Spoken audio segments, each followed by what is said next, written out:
Checked. Stop recording. Assalamu alaikum wa rahmatullahi wa barakatuh, guys. Welcome back to another video on establishing truth. Now, this is something that I've always wanted to talk about in depth, and alhamdulillah, we get the chance to do it now. So, as had been said in previous videos, the libs have adopted this value that we Muslims are going to support their beliefs. So what I want to show you today is I'm going to show you Quran and I'm going to show you Hadith that contradict just about all these beliefs that these liberals have. So here's how it's going to work. I'm going to tell you their beliefs, talk about them, talk about why this is happening and it should not be happening. Right? Let's do that. So what are the liberal beliefs? They believe that homosexuality is good. They believe that transgenderism is good. They believe that, abortion is good. You can change your gender whatever you want. Everyone is valid. They believe in acceptance of everyone, even though they don't actually accept everyone, but that's covered earlier. And they believe in not questioning things. Feelings over facts. So let's talk about homosexuality here, and in order for me to do that,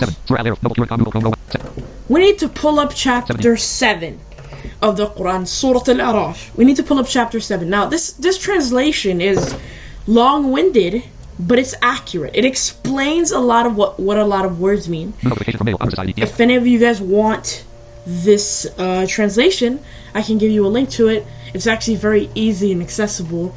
I don't use Quran.com because it's not accessible, but I use this one to talk about chapter 7 and the other one to talk about chapter 16.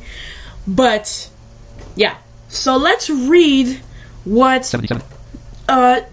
Chapter 7, Surah Al-Araf, verses 80 to 83 says about homosexuality. This is not going to be clear to me. The message of my Lord and of the and remember Allah's what when he said to his people, do you commit the worst sins such as none perceiving you have committed the element mankind of sins.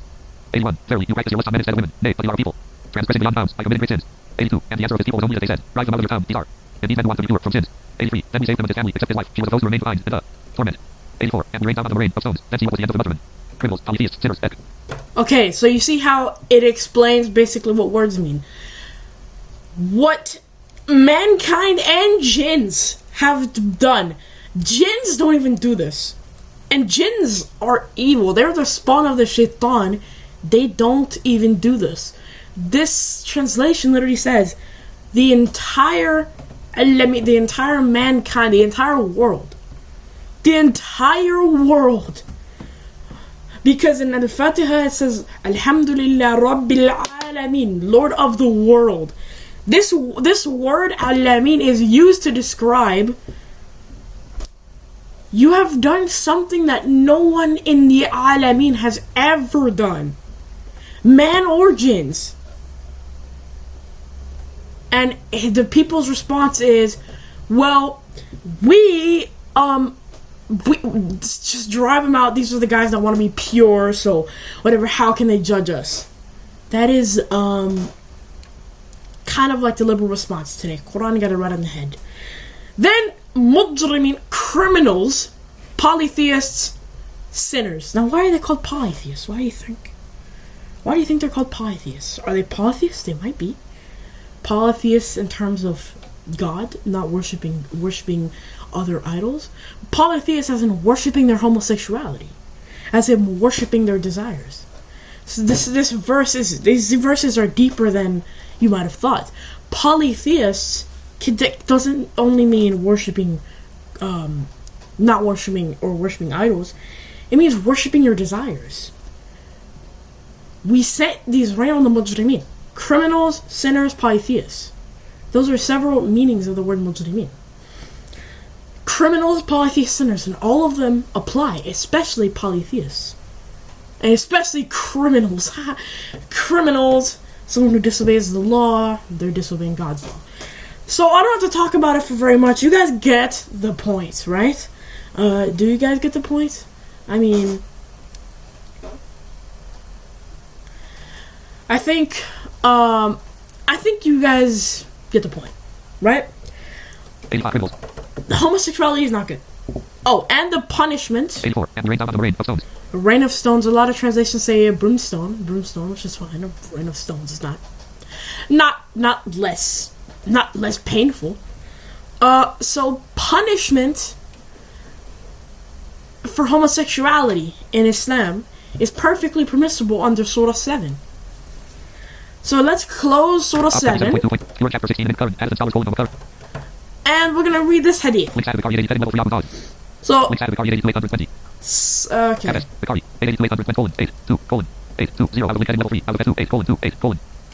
Ace 82, 820.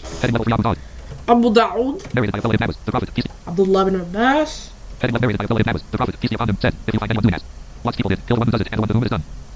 So, this is why I didn't read this hadith before I read Surah 7, because Surah 7 talks about Lut alayhi salam's people. This hadith affirms this hadith affirms this punishment for homosexuality, right? This hadith affirms it. This hadith agrees with God, because it does. There's no hadith that disagrees with God that's authentic, sahih. And if you don't know what a hadith is, for people that are new, for libs who might be watching this video, it is a saying that is authentically transmitted and traced back to the lips of the Prophet ﷺ by an authentic chain of transmission. So, this is in Sahih al-Bukhari, which produces Sahih Hadith and Sahih Hadith. So, let's talk about it. So, homosexuality is done, right? Homosexuality is done. Okay? So let's talk about transgender. Ibn Abbas. Oh wow, Ibn Abbas is narrating all these. SubhanAllah. Alright. So this is in Sahih Bukhari. And yeah. So, regards to transgender, there's no verse in the Quran that I can show you that talks about transgender and condemns it. But I can show you this hadith, which is probably there's a lot of hadith that talk about like da'wah and talk about like Jannah and talk about like paradise, and those are a lot of my favorite hadith to go over. But this is one of my favorite hadith, just because it's straight to the point. It's perfectly clear. Like the Quran, it's perfectly clear that this hadith is talking about a certain people. Who are you talking about? Or Messenger sallallahu alaihi wasallam? The Prophet cursed men, both men and similitudes, assume the manners of women, and those women assume the manners of men, and he said, turn to my love. Your houses, the Prophet turned out such as man, and you were turned out such as woman. Umar. So, let's talk about what is said in this hadith. Assume the manners of men. What does that mean? Men who assume the manners of women. Let's see what that's saying. Assume the manners of women. What does that mean? Let's think about what that means. Can it mean dress like women? Yeah, it can. What can it also mean? It can mean act like women, which is what a lot of transgenders do today because they think that they're women.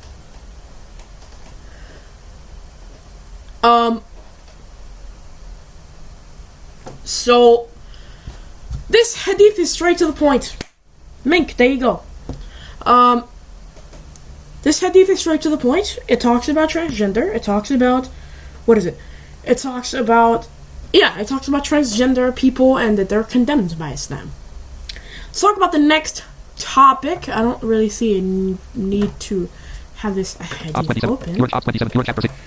And the last, or one of the other things we're going to talk about, because there's no, well. So, let's talk about this verse. Let's read Quran chapter 16, which is Anfal, I think. Anfal, I think. Anfal. Let's read this, and let's see what it has to say about baby killing. 54 buried in the dust. People 59. He hides from the people. 58. And when one of them is given news of a female infant, his face darkens, and he chokes with. 59. He hides from the people because of the bad news given to him. Shall he keep or bury it in the dust? 59. He hides from the people because of the bad news given to him. Shall he keep it in humiliation or bury it in the dust? Evil is the decision they make. 58. So now, you might be thinking, wait, what does this have to do with abortion and baby killing? Well, because And you're like, oh, so that means female infants can be aborted, but male infants can't? No, it's not what that means, because these verses are talking to the pagan Arabs. And the pagan Arabs, obviously now they don't do this, but the pagan Arabs, they used to bury their children that they didn't like, which was mostly females. So he basically says, you guys bury children, stop, you're evil. Stop with that. Now, shut it down. And it got shut down immediately. So this is verses 58 to 59 in Surah 16, Surah Al-Anfal. So you guys can look that up. So, now that you know the Quran doesn't like baby killers, the Quran doesn't like, the Quran doesn't like, I'll show this Quran on screen so if you want, you guys can read it. I'm speaking about things. So, it shows now the Quran contradicts with a bunch of liberal topics, but it contradicts with more. Accept everything. Liberals believe in accepting everyone, accepting every identity, accepting everything. Except that the God, Allah, in Islam, rejects this. Islam rejects this. We believe that people will go into hellfire. You just seen in Surah 7, if you want I can go back there, you just seen rejection. You just seen rejection. You just seen God, Allah, saying, no, I don't accept this. You're going to get punished for this. Because I don't accept this. Hellfire refutes you. Allah refutes you. The Prophet ﷺ in that hadith I just showed you refutes you. They don't accept every person and every identity. Allah calls these people all types of names. Mujrimeen, criminal, polytheist, sinner, loser. Okay? He calls them among the losers, but that word that is used there, you can't convey how harsh that term is in just losers. It's like, wow, that's not hard. Yeah. That word is in Arabic. Yeah, Allah's not playing around with these kafiru or these mushrikeen, or these people who commit homosexuality, or these people that kill babies. Allah's not playing with them. He's not messing around. He's not playing games. Okay?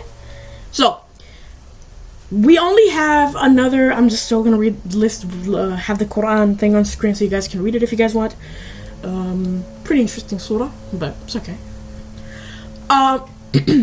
So, the last topic is feelings over facts, and the Quran tells us to question information all the time, given to you by a mu'min or a kafir. All the time, the Quran tells you to question information.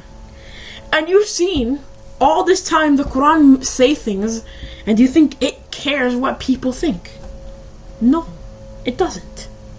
It doesnn't, because the Muhammad sallallahu alaihi wasallam was in a bunch of was literally surrounded by polytheism. The Quran doesn't care what people think about it, and it shouldn't, because if it's from God, why does God care what you think about it? Obviously, God cares about you, but if you are like, no, I'm not going to accept this, okay, whatever. The facts outweigh the feelings here. The facts are, the Quran is from God, your feelings is, you don't care. Okay, I don't care. It's okay. So the whole structure of Islam completely contradicts Islam. Furthermore, contradictory elements. I talked about in my last video called Clown World Contradictions. I love that title. I didn't make that title up. I love that title. I talked about Clown World Contradictions in that video. And the Quran is the only religious book that claims that contradiction is a necessary condition for falsehood. Not sufficient, just necessary. A necessary condition for falsehood. And libs have several contradictions, which means that by Allah's logic, by the Quran's logic, which is perfect logic, by the logic of that, libs are false. The Quran is the religious book that claims contradiction is a necessary condition to prove falsehood. No other religious book says that, right? Which is, okay.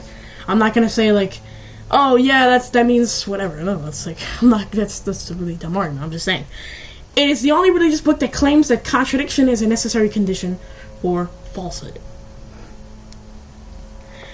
So, now that we've talked about this, I'm going to talk about why this is happening. And you can just continue to read this surah while I'm talking. I'm just going to talk about why this is happening, right? So, this is happening, as discussed in the previous videos. This is happening because oppression or oppressors or oppressed people, libs view them and be like, oh yeah, we're going to accept them because they're an oppressed people and they're a minority. And Christians, well, the thing is, like, do these guys think, oh yeah, because there's more Christians than Muslims, that means that Christians are the majority and Muslims are the minority? Guys, there's Muslims everywhere, and they have more Christians than Muslims, absolutely. But that's only slightly the case, right? We have tons of Muslims accepting Islam every day. People like Sheikh Uthman ibn Farouk, may Allah bless him and reward him, he's good. People like that, people like online dawah people that go online and do lives and like talk about Islam and get people to accept. That's how I accepted. I accepted on live on a channel, and I became a Muslim, and I became a Muslim apologist because of that. So, Islam is growing, right? So, I don't understand. Islam is going to be along with Christianity, inshallah ta'ala, which means we're not going to be minorities. I mean, I guess I'm kind of a minority because I am Muslim, and like a lot of people have a negative perception about Muslims, but a lot of people have a negative perception about Jewish people, and I don't agree with that. Now, do I think that we face oppression like the libs think we do? No, we don't. I have a worship space, I can pray, I can go online and talk about my Islam. I can wear Islamic clothing. I might face discrimination in certain towns. Yeah, I might be called names, and people might disrespect my religion. But that's not oppression. Now, is that discrimination? Yeah. Do we face discrimination? Yes, we do. And at least in here. Now, in other countries, yeah, Muslims are extremely oppressed. They cannot show their Islam. And in Palestine, Muslims are being killed in the masjid, the mosque, which is a worship space. Muslims are being killed there. So I don't know what that is. To go into a masjid and be like, okay, I'm going to pray my salat, but I might be killed, you know? I know what it is to be discriminated against. Alhamdulillah, I'm going to, I don't care. But oppression is something very much different. As a matter of fact, the left is oppressing, not trying to get rid of oppression, right? Because, like I said in previous video, the people who rule over you are the people that you cannot criticize. Who can't you criticize? Can you criticize the Muslims? Yeah, you can call them terrorists, you can call them bombers, you can call them whatever. Can you criticize Islam? Yeah. Can you criticize Muhammad sallallahu alaihi wasallam? Yeah. APUS criticizes Muslims. APUS not just criticize, it asks that Muslims be deported back to their countries, which is racist and stuff. APUS does it. What about if he said that towards the gay people? Oh, what about if he said that? Oh, that's homophobic, isn't it? But he can say whatever about Islam. Imagine if he said that about the Jewish people. Oh, he'd be dead. They'd be on him. He can say whatever about Islam. When he says something about the Jewish people or the gays, mate, right? This is the hypocrisy of APUS anxiety boy. So, so, now that you understand why this is happening, let's take a minute to reframe the liberal, reinstitute the liberal framework with Islam at its foundation. Homosexuality is not allowed. Punishment for homosexuality. Transgender is not allowed. Your identity is transgender or non-binary is not allowed. Abortion is not allowed except for only certain circumstances. For instance, the fallopian the embryo attaching to the fallopian instead of the uterus. That is an unfortunate circumstance. I hope that does not happen to any of you women, be they Muslim or non-Muslim. I hope that happens to none of you women out there.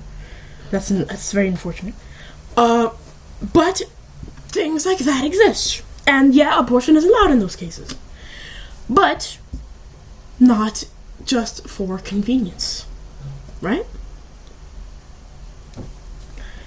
So, and we don't accept everything. We accept what's right with God, we reject what God rejects. And facts over feelings narrative.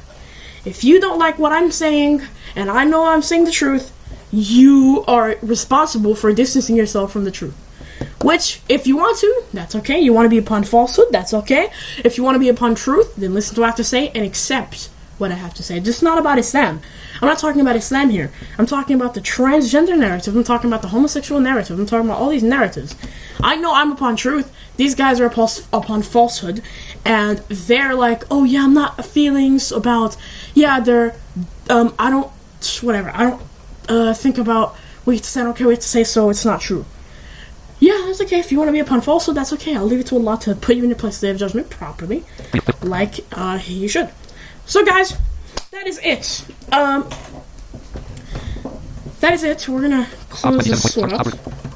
That is it. We're going to, close that sword off.